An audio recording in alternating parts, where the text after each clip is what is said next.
po, ako po ay mag-a-day in my life. Mag-a-day in my life po ako sa sarili ko. So, hindi po sa mga kapatid ko. Sa bahay po siya. Andito po sa tricycle. Tricycle po. Ngayon po ay mag-a-day in my life po tayo. Today's video. A day in my life. Let's go! Let's go tayo, guys. Let's go. Pasok tayo dito. Shortcut, guys. So, guys, ano po, mali po pala yung ibablog natin a day in my life. Hindi po yun. House tour ko po kayo dito sa bahay ng papa ko at po kuya ko. Sila po ang dalawa dito. Doon po kami sa kabilang bahay. Let's go! So guys, ito po yung papasok sa bahay na hagdan. Ito po yung mga, meron pong halaman sila dito. Tanim po to ng papa ko at po mama ko. Ayan po. Ang daming halaman, guys. Kasi halaman is my life. Ito, siya na po. So, ito po yung pintuan. Yan po.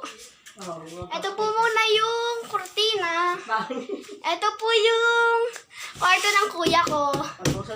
Ito, buksan po natin. Wow, linis. Ayan po, guys, ang kwarto ng kuya ko.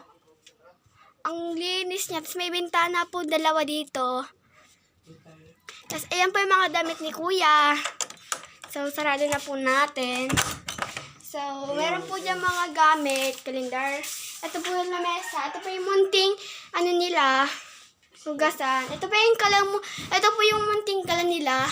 So, ito po yung CR. Ayan po, CR. So, ito po yung shortcut dun sa palabas. So, ito po nakikita niyo kwarto po ni Papa. Pasukan po natin. Ayan po. Dahil, ito po yung mga paggawa, yung may mga ginagawa po si Papa dyan. Ayan po yung mga damit ni Papa. Ayan po. Tapos, ayan po yung kama ni Papa.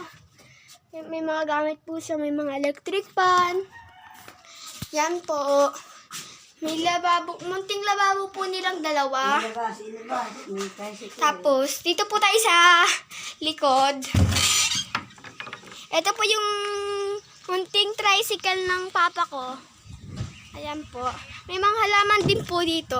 Lahat po yata may halaman. So, sarado na natin doon. So, ayan yung mga gamit nila. Minsan doon sila nagduluto sa amin. Ito po yung upuan.